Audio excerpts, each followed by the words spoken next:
Hello friends, welcome back to my channel. कैसे हैं आप सब। आज की वीडियो में अगेन हम बात करने वाले हैं सेल्फ केयर से रिलेटेड। बहुत बार मैंने इतनी सारी वीडियो शेयर की है जिसमें मैं बहुत बार आप लोगों को एक ही चीज़ बताती हूँ कि होम रेमेडीज़ वर्क नहीं करती हैं। जिन लोगों को ये डाउट है, बहुत कुछ उन्होंने हालांकि किया भी होगा, मैं ऐसे नहीं बोल रही हूँ, उन लोगों को रिजल्ट्स क्यों नहीं मिलते। देखिए, सबसे पहली बात होती है किसी भी चीज़ पे, चाहे हम किसी भगवान को मानते हैं या फिर हम कुछ भी करते हैं, तो सबसे पहली बात होती है ट्रस्ट करना। जब हम ट्रस्ट करते हैं ना, तो वो काम हमारे होने लगते हैं। ठीक है, कुछ भी नहीं है, सिर्फ ट्रस्ट की बात है। ऐसा नहीं है कि कहीं ना कहीं से भगवान निकल के आते हैं और हमारे काम कर देते हैं, ऐसा नहीं है। हमारा एक माइंड सेट हो जाता है, हमें भरोसा होता है कि ये हमारा काम होगा और ये फिर वो हो जाता है। क्या है इसका रीज़न? सिर्फ और सिर्फ है पॉजिटिविटी का। जब हम मेंटली ना पॉजिटिव होते हैं तो हमारे सारे काम उसी तरीके से और उसी तरह से होते हैं। यही रीज़न होता है कि हम उस चीज़ पे फिर ट्रस्ट करने लगते हैं। सेम ऐसा ही रेमेडीज़ के बारे में होता है। अगर आप होम रेमेडीज़ करते हैं, एक दिन किया, 2 दिन किया, नहीं किया और फिर सोचते हैं इससे कुछ नहीं होगा, माइंड में वो चीज़ रहती है, तो डेफिनेटली कुछ नहीं होगा। एक बार थोड़ा सा ट्रस्ट करके देखिए और ये सोचिए कि पहले वाले जो लोग थे वो भी अपनी प्रॉब्लम्स को सोल्व करते थे। हालांकि बहुत चेंज है टाइम में, लेकिन उसके बावजूद भी हर चीज़ पॉसिबल है। घर पे रह के हम जिन चीज़ों को ठीक कर सकते हैं उनको घर पे रहिए। लेकिन जब भी कभी भी आपको कोई भी सीवियर प्रॉब्लम होती है तो प्लीज़ एक बार, हमेशा बोलती हूँ, एक बार डॉक्टर से कंसल्ट कर लो। उससे आपको पता लग जाएगा रीज़न क्या है, क्यों है, तो उसके बाद आप होम रेमेडीज़ को ट्राई कर सकते हैं अगर कोई ऐसी प्रॉब्लम है तो। ठीक है, बहुत सी चीज़ें हैं जिनको हम घर पे ठीक कर सकते हैं, यही मैं इस चैनल पे बताती रहती हूँ। अगर आप इस तरह की वीडियोस देखने में इंटरेस्ट रखते हैं तो प्लीज़ चैनल को जल्दी से सब्सक्राइब कर लो, और अगर ऑलरेडी कर रखा है तो उसके लिए थैंक यू सो मच। अब बात कर लेते हैं आज की वीडियो के बारे में। कोई भी चीज़ होती है ना, वो स्टार्टिंग से नहीं होती है, तो इसलिए थोड़ा सा माइंड को सेट कर लो कि ये चीज़ काम करेगी, तभी वो चीज़ काम करेगी। तो रेमेडीज़ क्या, देखिए, चाहे स्किन की प्रॉब्लम हो, चाहे हेयर की प्रॉब्लम हो, हम काम कब स्टार्ट करते हैं, उन चीज़ों के ऊपर वर्क करना तब स्टार्ट करते हैं जब हमें ये लगता है कि प्रॉब्लम बहुत ज़्यादा बढ़ गई है। सपोज करिए आपके हेयर बहुत अच्छी है, अभी बहुत अच्छी है, तो कोई भी कुछ भी नहीं करेगा उनको ठीक करने के लिए, क्योंकि ऑलरेडी वो बहुत अच्छी है। या फिर आपकी स्किन है बहुत अच्छी है, तो हम कुछ नहीं करेंगे, उनको चलने देंगे। लेकिन हर चीज़ जो केमिकल्स हम यूज़ कर रहे हैं, क्योंकि इजी चीज़ें तो हमें करनी है, सुंदर सबको दिखना है, प्रेजेंटेबल सबको रहना है, लेकिन शॉर्ट जो तरीके होते हैं उनके थ्रू तो हम क्या करते हैं, पार्लर जाते हैं, अपने हेयर को स्ट्रेट करवा लेते हैं, रिबॉन्डिंग करवा लेती हैं, और पता नहीं कौन कौन से जो ट्रीटमेंट है वो करवा लेती हैं उस टाइम। या फिर आप ये कह सकते हैं 4 to 5 डेज़ हमें बहुत अच्छा फील होता है। और कुछ ऐसे लोग भी होंगे जो कि बोलेंगे कि नहीं, 15 डेज़ भी चलो मान लीजिए आपको बहुत अच्छा फील हो रहा है, उसके बाद के जो रिजल्ट्स है आप देखोगे, आपके बाल ड्राई हो गए हैं, रफ़ हो गए हैं और हेयर फॉल होने लगा है, तो बहुत सारी प्रॉब्लम हो जाती हैं। अब ये बताइए कि पहले से तो नहीं था, स्टार्ट तो हमने किया है, लेकिन हम उसको क्या मान लेते हैं कि हमारा हेयर फॉल हो रहा है। हम ये नहीं समझते हैं कि किस कारण से हमारा हेयर फॉल हो रहा है। तो रीज़न तो हमने खुद ने तैयार किया है ना। इसलिए बोलती हूँ कि इन चीज़ों से दूर रहिए। कोई भी हीट प्रोडक्ट अपने हेयर्स पे यूज़ ही मत कीजिए, कुछ भी, चाहे वो बालों को आप कुछ भी करना चाहते हैं, लाइक स्ट्रेट करना चाहते हैं। देखिए, नेचुरल जो रेमेडीज़ है ना, ये काम करती हैं। मेरे बाल इतने वेवी थे और अब आप देख रहे हो, मतलब उतने वेवी नहीं है। अगर आप होम रेमेडीज़ यूज़ करते हैं तो धीरे धीरे आपके बाल स्ट्रेट भी होने लगते हैं। ऐसा नहीं है बिल्कुल ही ऐसे हो जाएंगे कि स्ट्रेटनर से यूज़ किए हुए हैं। स्ट्रेटनर आपने यूज़ किया है, लेकिन प्रेजेंटेबल दिखते हैं, ऐसा नहीं दिखते हैं कि बिल्कुल झाड़ के जैसे नहीं दिखते हैं।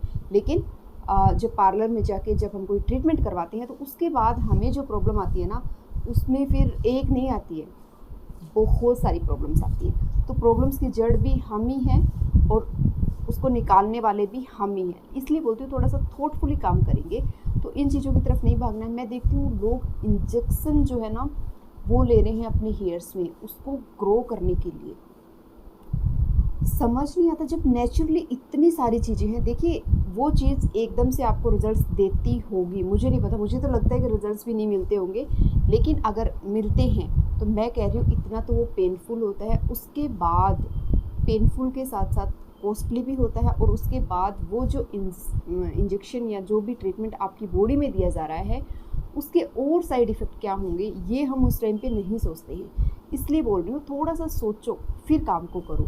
जबकि हमारे पास इतनी सारी होम रेमेडीज़ हैं, लेकिन होम रेमेडीज़ में थोड़ा सा तामझाम हमें ज़्यादा लगता है कि घोलो, मिक्स करो, पाउडर्स लेके आओ, मिक्स करो, फिर उनको लगाओ, चाहे वो स्किन पे हो चाहे हेयर पे। तो ये एक प्रॉब्लम आ जाती है। तो आप सोचिए वहाँ भी तो जाके हम घंटों घंटों बैठते हैं, तब जाके हमारा काम होता है, अपॉइंटमेंट लेते हैं तब हमारा काम होता है, वहाँ पे जाने में भी और आने में भी टाइम कंज्यूम होता है। उसी टाइम को अगर हम घर पे इन्वेस्ट करें तो हमारे बाल और स्किन बहुत अच्छी हो सकती है। तो यहाँ पे मैं सिर्फ बताना चाह रही हूँ कि नेचुरल चीज़ें काम करती है। अगर आपकी स्किन बहुत ख़राब है तो आप सिर्फ और सिर्फ बेसन से स्टार्ट कीजिए, लेकिन 15 दिन तक विदाउट स्किपिंग। आपको एक भी दिन छोड़ना नहीं है। 15 दिन तक आप लगातार सुबह शाम जब भी आपको फील होता है तो उसमें थोड़ी सी हल्दी मिला के उसको as a face wash use करके देखिए, ठीक है। वो तो हर घर में अवेलेबल होता है। इसी तरह से अगर आपके हेयर्स में प्रॉब्लम है, एक 15 डेज़ में, एक वीक में, जैसा आपके पास अवेलेबल है टाइम, सिर्फ 30 मिनट की 30 टू 40 मिनट की बात होती है। उसके बाद हमने हैंड वॉश कर लेना होता है। तो बहुत ही आसान, बहुत ही ईजी सी चीज़ बता रही हूँ, जो कि है हमारे पास दही।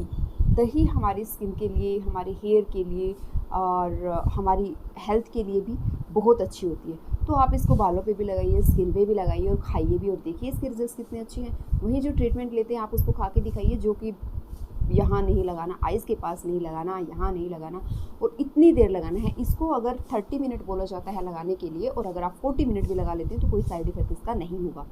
लेकिन कोई भी हेयर मास्क लगाते हैं तो हमेशा उसको कवर करिए, क्योंकि हम चाहते हैं कि ये ना गीला रहे, और जब तक ये गीला रहेगा, हार्ड नहीं होने देना है, तो इसके रिजल्ट हमें अच्छे मिलते हैं। तो मैं यही बोलना चाह रही थी कि प्रॉब्लम हो जाए उससे पहले ही आप चीज़ों को ट्रीट करना स्टार्ट कीजिए। जब प्रॉब्लम हो जाएगी तो डेफ़िनेटली ठीक होगी, लेकिन वो लंबा टाइम लेगी, ठीक है। लेकिन जब भी आपको दिखता है, अगर आपकी एज बहुत कम है, यानी कि 20 प्लस है, ठीक है, तो बहुत जल्दी रिजल्ट्स भी मिलेंगे आपको अगर आप इन रेमेडीज़ को करके देखेंगे। तो एक बार करके ज़रूर देखना। दही हमारे हेयर्स के लिए बहुत अच्छी होती है। दही में कुछ चीज़ें ऐड कर दो, है ना।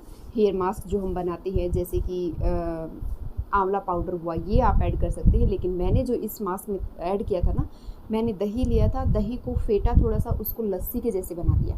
इसमें आप जो त्रिफला पाउडर होता है वो त्रिफला पाउडर हमारे खाने के लिए भी अच्छा है, हमारे हेयर्स के लिए भी अच्छा है। उसको मिक्स करके अपने बालों में लगा लो और 30 मिनट के लिए छोड़ दो। आप चाहे अगर थोड़ा सा और उसमें कुछ करना चाहते हो तो मेथी और दही अगेन हमारे हेयर्स के लिए बहुत अच्छी होती है। इन दोनों को मिक्स करो, अपने हेयर में 30 मिनट के लिए लगा दो। वैसे भी गर्मियाँ आ रही हैं तो ये सबसे अच्छा टाइम है हमारे हेयर्स को अच्छा करने के लिए। तो आप क्या कर सकते हैं, इन चीज़ों को, दही को, मेथी को, कभी दही को मेथी के साथ, कभी दही को त्रिफला के साथ, और कभी आंवला डाल के, और इस तरह से एक पेस्ट लगा लो, ठीक है। नहीं तो लस्सी के जैसे बना के, जो भी आपको ठीक लगता है उस तरह से अपने हेयर्स पे मास्क लगा लो। और ऑयलिंग करने की बजाय आप सिर्फ इसको लगा के और फिर शैम्पू कर सकते हैं। अगर ऑयल किया हुआ है तो भी कोई प्रॉब्लम नहीं है, इस मास्क को लगा सकते हैं और उसके बाद आप शैम्पू कर सकते हैं। 30 मिनट रखना है, उससे कम या ज़्यादा, मतलब कम नहीं करना है, ज़्यादा आप डेफिनेटली कर सकते हो, कोई प्रॉब्लम आपको नहीं होने वाली है, ठीक है। तो थोड़ा सा ट्रस्ट दिखाइए होम रेमेडीज़ पे, और फिर इनको करके देखना, और आपको देखोगे कि आपको रिजल्ट्स किस तरह से मिल रहे हैं, ये आप खुद ब खुद देख पाओगे, ठीक है। तो ये एक छोटी सी वीडियो थी। वीडियो अच्छी लगी तो लाइक कर देना, चैनल पे नए हो तो सब्सक्राइब कर देना। और इन होम रेमेडीज़ की सबसे मेन बात ये होती है कि आप बच्चों पे यूज़ कर सकते हो। आपकी एज चाहे जो भी है, हर कोई इसको यूज़ कर सकता है, ठीक है। तो थैंक यू फॉर वॉचिंग।